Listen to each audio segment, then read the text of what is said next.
मैं आपको एक और बात बताऊं कि जो मुर्दे होते हैं ना वो कब कब इंतजार करते हैं। जी हाँ, ये सुन लें कि कुछ दिन ऐसे आते हैं कि जिसमें जो मरहूमीन होते हैं वो इंतजार करते हैं कि कब उनको इसाले सवाब होगा। सैयदी आला हज़रत इमाम अहले सुन्नत फतावा रज़विया जिल्द नंबर 9 सफ़ा 650 पर नकल फरमाते हैं कि मोमिनीन की रूहें हर शबे जुमा यानी जुमेरात की रात, रोजे ईद, रोजे आशूरा और शबे बारात अपने घर के बाहर आकर खड़ी रहती हैं। जिस घर से इनका इंतकाल हुआ है ना, उस घर के बाहर आकर खड़ी रहती हैं और हर रूह गमनाक बुलंद आवाज से निदा करती है, ऐ मेरे घर वालों, ऐ मेरी औलाद, ऐ मेरे कराबतदारों, हमारे लिए इसाले सवाब की नीयत से सदका खैरात करके हम पर मेहरबानी करो। अरवाह घर तक आ जाती हैं इन दिनों में कि कुछ हमें सदका करो, कुछ हमें सवाब पहुंचाओ।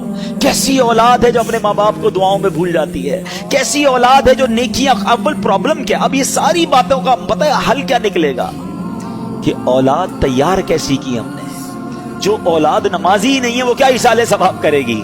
जो औलाद कुरान पढ़ने ही नहीं जानती वो क्या इसाले सवाब करेगी। जिस औलाद को नेकी करने का शौक ही नहीं है वो आपको कैसे इसाले सवाब करेगी। अगर बाप भी नमाजी था, बेटा भी नमाजी था, बेटी भी नमाजी थी, घर में कुरान खानी होती थी, रमजान के रोजे रखे जाते थे, शबे बारात और शबे जनाब कदर वगैरह बड़ी रातों में इबादतों का सिलसिला था, तो जब बाप मर भी जाएगा औलाद को याद आएगा आज बड़ी रात है, इबादत की रात है, चलो वालिद की कब्र पर चलते हैं, चलो उसे कुछ इसाले सवाब करते हैं, आज जुमेरात की रात है, अब्बू को याद करते हैं। हमने औलाद कैसी तैयार की है, ये सवाल बनता है। हालांकि मेरे मीठे इस्लामी भाइयों, हदीसें तो ऐसी ऐसी हैं, सवाब तो ऐसा है कि सच बताऊं कि माँ बाप कमाल की हस्ती हैं। जिंदगी में उनकी खिदमत की तो सवाब, और मरने के बाद उनको ईसाल किया ना, तो ईसाल करने के बाद भी अपना ही भला है, हमें ही फायदा है। प्यारे आका फरमाते हैं कि जो अपने माँ बाप की तरफ से हज करे, अपना हज तो कर लिया, अब नफली हज करने जाता है। मैं दुआ करता हूं अल्लाह इस साल हम सबको हज अता फरमाए। और जिन्होंने हज कर लिया है ना,